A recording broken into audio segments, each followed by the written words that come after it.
Subscribe करें हमारे YouTube channel साधना gold को और पाएं वीडियोस सबसे पहले। बेल आइकन दबाना ना भूलें। अच्छा, सत्य बोलने वाले को ना परीक्षा देनी पड़ती। एक सज्जन बोले, गुरुजी हम बहुत भक्ति करते हैं, बहुत पूजा करते हैं और भगवान हमारी ही परीक्षा लेते हैं। अरे भैया, जो विद्यार्थी पढ़ता है उसी की तो परीक्षा होती है, जो गिल्ली डंडा खेल रहा उसकी थोड़ी परीक्षा होगी। जो विद्यार्थी स्कूल जाता है परीक्षा उसी की होगी, या जो बच्चा स्कूल नहीं जाता उसकी परीक्षा होगी? ये बताओ। जो बच्चा केवल गुल्ली डंडा खेलता है, कंचे खेल रहा है और खेल रहा है, बस स्कूल नहीं जाता, जो स्कूल गया ही नहीं, नाम लिखाया नहीं, उसकी परीक्षा होगी क्या? बोलो भाई मेरी माँ, परीक्षा किसकी होगी?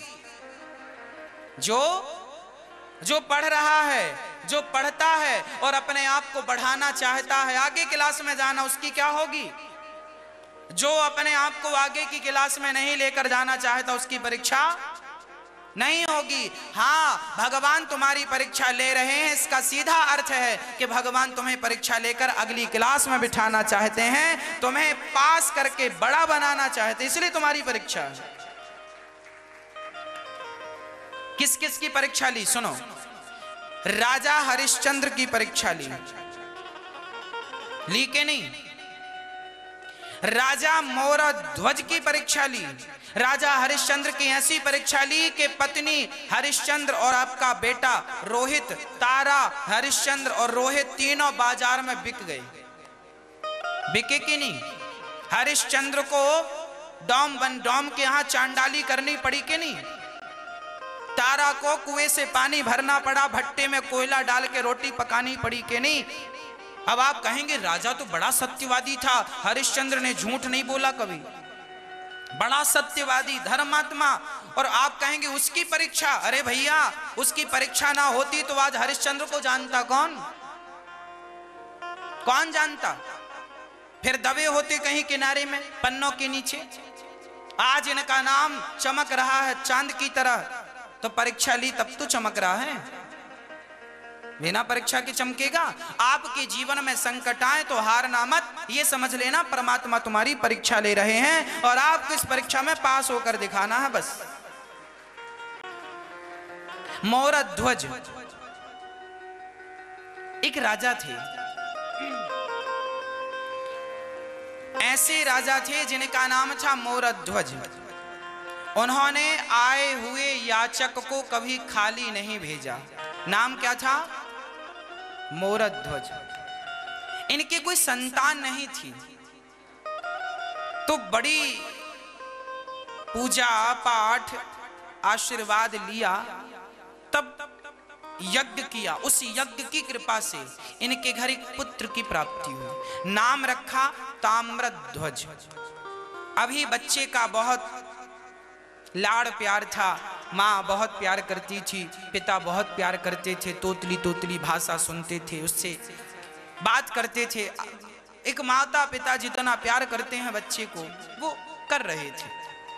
राजा का नियम था कोई याचक घर से खाली नहीं जाएगा। अच्छा, मोरध्वज वहां नर्मदा के किनारे, उनका महल कहाँ था? नर्मदा माँ के तट पर।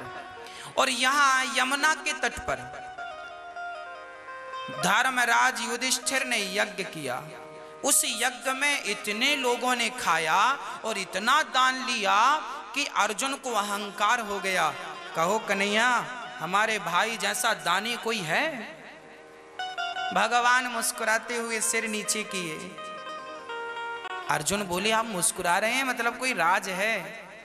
भगवान बोले, तुम्हारे भाई का नाम तो दानियों में सबसे नीचे। अच्छा, तो ऊपर किसका है? भगवान बोले, मेरा एक भक्त है जिसको मैं बहुत प्यार करता हूं। कौन है? मोरध्वज। अच्छा, अर्जुन बोले, ऐसा क्या दान करता है? मैंने तो नाम नहीं सुना। अर्जुन बोले, मुझे परीक्षा लेनी है। भगवान बोले, चलो।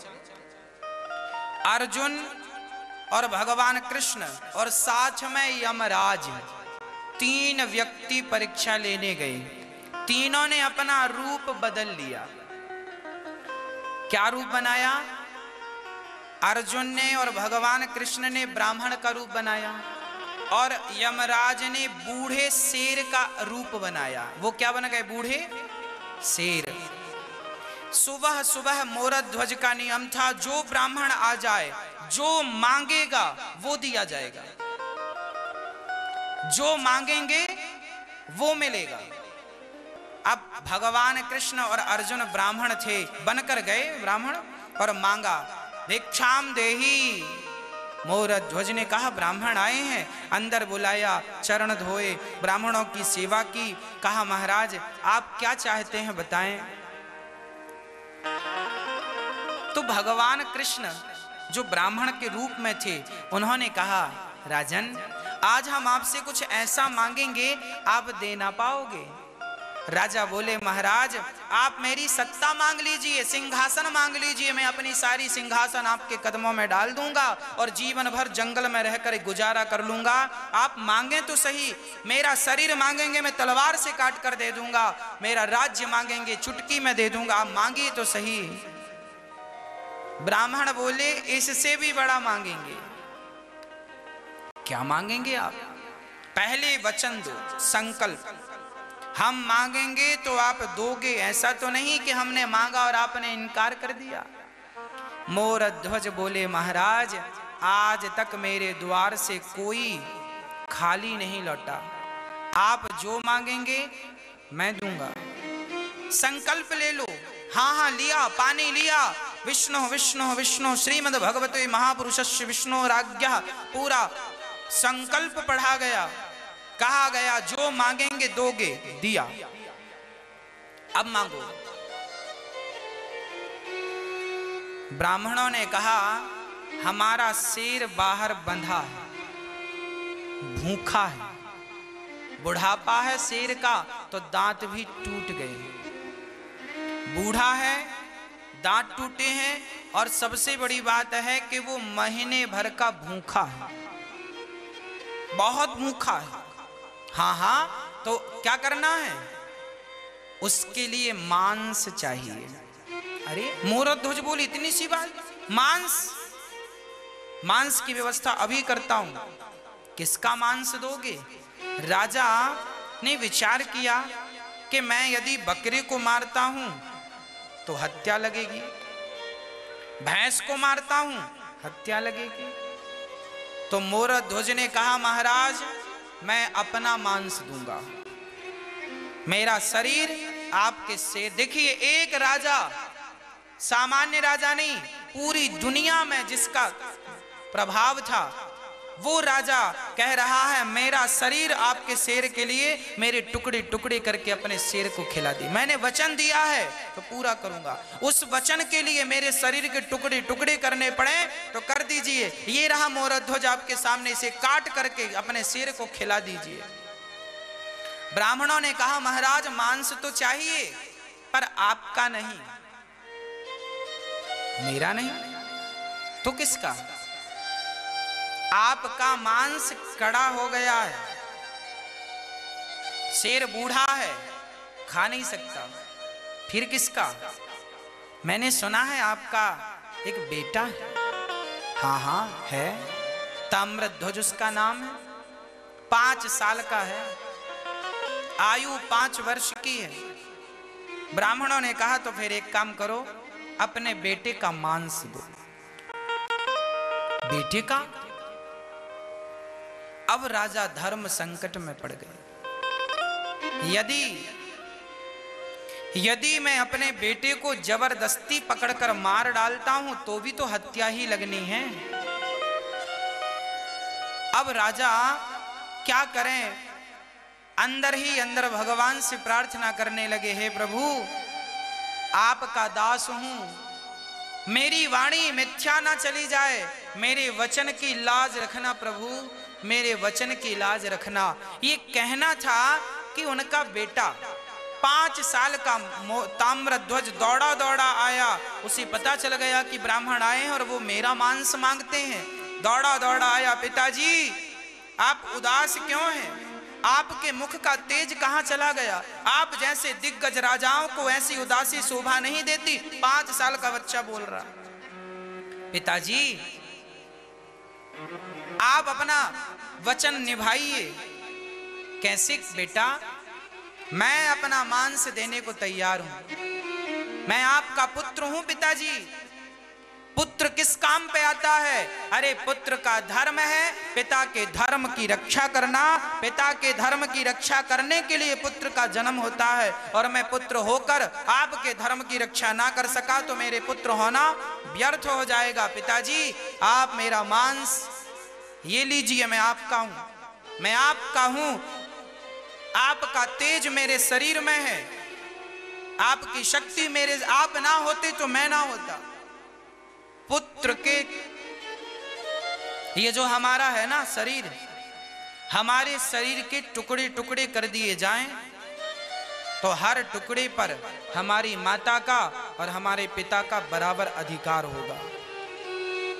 हर टुकड़े पर हमारा शरीर, हम सदा माता और पिता के लिए होते हैं।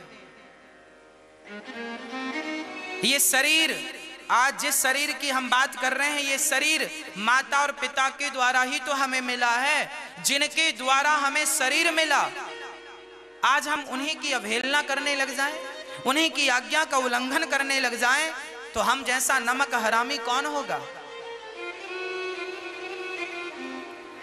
मोरध्वज के पुत्र ने कहा, पिताजी ये रहा शरीर। ब्राह्मणों से कहा, महाराज ये रहा मेरा बेटा, डाल दीजिए शेर के आगे। ब्राह्मणों ने कहा, महाराज एक समस्या है। क्या? बोले हमारा शेर बूढ़ा है, दांत तो है नहीं, तो बच्चे को वो फाड़ नहीं सकता, तो आप जरा कष्ट कीजिए, अपने बच्चे को फाड़िए और इसके टुकड़े टुकड़े करके छोटे छोटे फिर हमारे शेर को डालिए, तब खाएगा। क्योंकि बूढ़ा है ना, दांत नहीं, फाड़ नहीं सकता चमड़ी। बेटा देना यहां तक तो ठीक था, अब बेटे को फाड़े कैसे? ब्राह्मणों ने कहा, आरे से फाड़िए। आरा, आरा दिया गया, लकड़ी चीरने का आरा दिया गया। फाड़ेगा कौन? राजन, संकल्प आपने लिया है। आप और आरा चलाने के लिए एक व्यक्ति नहीं होता, आरा हमेशा 2 लोगों से चलता है। आरा हमेशा 2 लोगों से चलता है। वो 2 लोग कौन हैं? राजन, आप और आपकी अर्धांगिनी पत्नी। बुलाइए। राजा आए, पत्नी आई, बीच में बेटा, और बेटे के सिर पे आरा रखा गया। एक तरफ रानी ने, एक तरफ राजा ने पकड़ा। ब्राह्मणों ने कहा, चलाओ आरा। अब बताओ, आज मोरध्वज अपने बच्चे के सिर पे आरा चला रहे हैं। क्यों चला रहे हैं? इस क्यों का उत्तर दीजिए। आप क्यों चला रहे हैं? अपने वचन के पालन के लिए। वचन मिथ्या, जो व्यक्ति जीवन में कभी असत्य ना बोला हो, आज वो असत्य कैसे बोले? याद रखना मेरे भारतवासियों, मेरी माँ, हमारा वो भारत है जिस भारत में लोग अपने आप को मार डालते थे। दशरथ जी अपने आप को मार डाले, मर ही तो गए। चाहते तो कैकेयी के वचन को तोड़ देते ना, हमें राम को वनवास नहीं भेजना, क्या कर लेती कैकेयी माँ? पर नहीं, मर जाना सरल है, मर जाना ठीक है, पर अपने वचनों का पालन ना करना ये ठीक बात नहीं है। अरे प्राण चले गए तो कल मिल जाएंगे, पर वचन चला गया तो फिर कभी नहीं मिलेगा। लोग कहेंगे झूठा था। दशरथ जी चाहते तो कैकेयी की बात काट देते, नहीं भेजना वनवास राम को। क्या कर लेती कैकेयी माँ? सारी प्रजा राम के पक्ष में थी, दशरथ जी के पक्ष में थी। कैकेयी के पक्ष में कौन था? एक मंथरा थी। पर नहीं, प्राण जाए पर वचन। यहां यही हुआ। आज आरा सिर पे रखा और जब आरा चलाने लगे ना, तो वो नन्हा सा 5 साल का बच्चा बोला, पिताजी रुक जाओ, मैं एक पल के लिए आपको रोकता हूं। दौड़ा दौड़ा, पिता रुक के, क्या हुआ लाल? पिता को लगा शायद एक बार मेरे गले लगना चाहता है। माँ को लगा शायद एक बार मुझे गले से लगकर मुझे माँ कहना चाहता है। पर वो बालक ना पिता को गले लगा ना माँ के गले लगा। वो गया अंदर से रुई लेकर आया और माँ के कान में लगाया, पिता के कान में लगाया। माँ ने कहा बेटा ये तुमने रुई क्यों लगा दी? कहा माँ जब आप आरा चलाओगी मैं दर्द के मारे चीखूंगा, चिल्लाऊंगा, और मेरी चीख आपके कान में पड़ी तो आप माँ हो, आरा चलाना रोक दोगी। और माँ यदि आरा चलाना रोका गया तो पिता का धर्म संकट में पड़ जाएगा। इसलिए मैं नहीं चाहता कि आप एक पल के लिए भी आरा चलाना रोकें। कान में रुई लगाया और खड़ा हो गया, भगवान के चरणों में समर्पण कर दिया और बस आरा चलाते गए। माता पिता देखते ही देखते वो बालक दो भागों में फट गया। मां रो रही है। ब्राह्मणों ने कहा खबरदार, मेरा शेर मांस नहीं खाएगा यदि तुमने आंसू बहाए तो। बच्चे को फाड़ना था और शर्त यह थी आंखों से आंसू नहीं आने चाहिए। याद रखना, भगवान की ओर चलोगे तो परीक्षाओं से गुजरना पड़ेगा। परीक्षा देने को तैयार हो तो भगवान में मन लगाना, और परीक्षा देने से घबराते हो तो फिर संसार में ही घूमते रह जाना। मोरा ध्वज आंसू पहुंचकर, रानी आंसू पहुंचकर खड़ी हैं, आंसू नहीं आने दे रहे हैं। बच्चे का शरीर, ब्राह्मणों ने कहा दाहिना अंग शेर को डालो और बाम भाग ले जाकर के गटर में फेंक दो। रानी रो पड़ी। अरे क्यों रोई? महाराज मेरे पुत्र का दाहिना अंग आपके काम आया और मेरे बेटे का दिया बलिदान आपके काम ना आया, इसलिए आंखों में आंसू आ गए। बाम भाग भी आपका शेर खा लेता तो मेरे पुत्र का बलिदान सार्थक हो जाता, पर उसका दाहिना बायां भाग काम ना आ सका।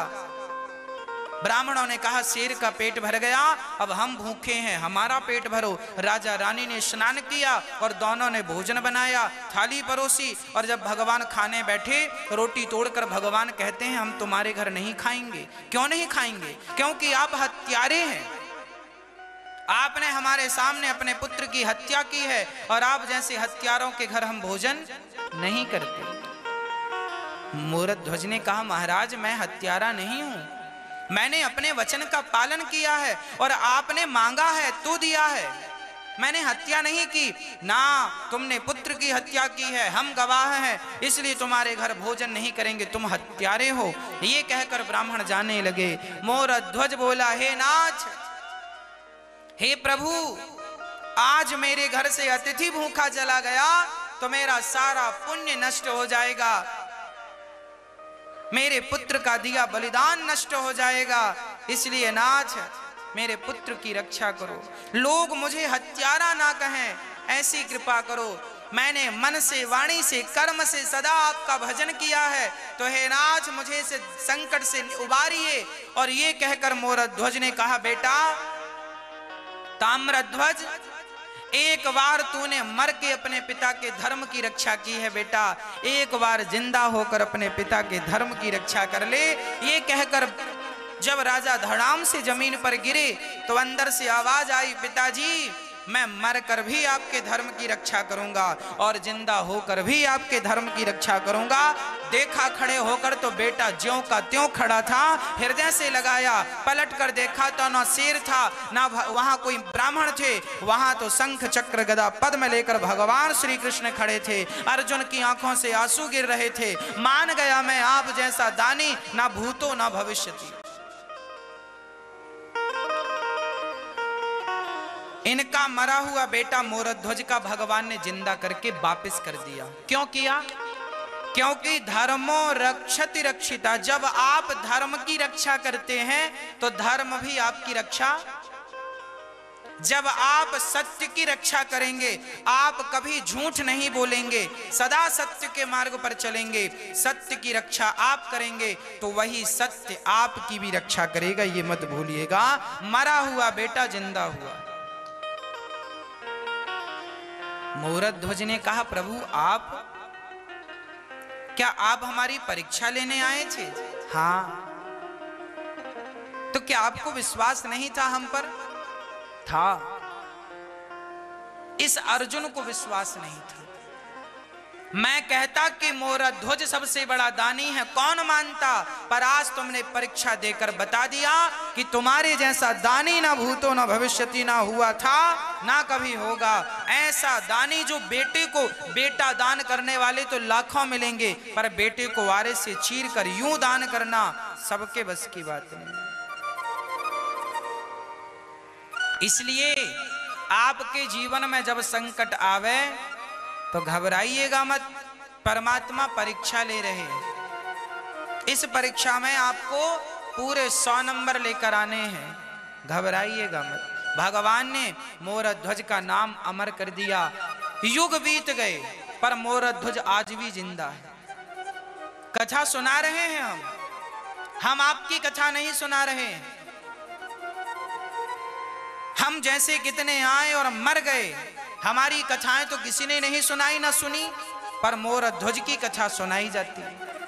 क्यों? क्योंकि जब धर्म की ओर कोई बढ़ता है तो वो अमर हो जाता है। इसलिए अमर होना है तो अपने आप को भगवान के चरणों से जोड़ दीजिए। कोशिश कीजिए आपकी वाणी से कभी झूठ न निकले, असत्य ना निकले, सदा सत्य बोलने की आदत। मनुष्य का धर्म क्या है? सत्य बोलना।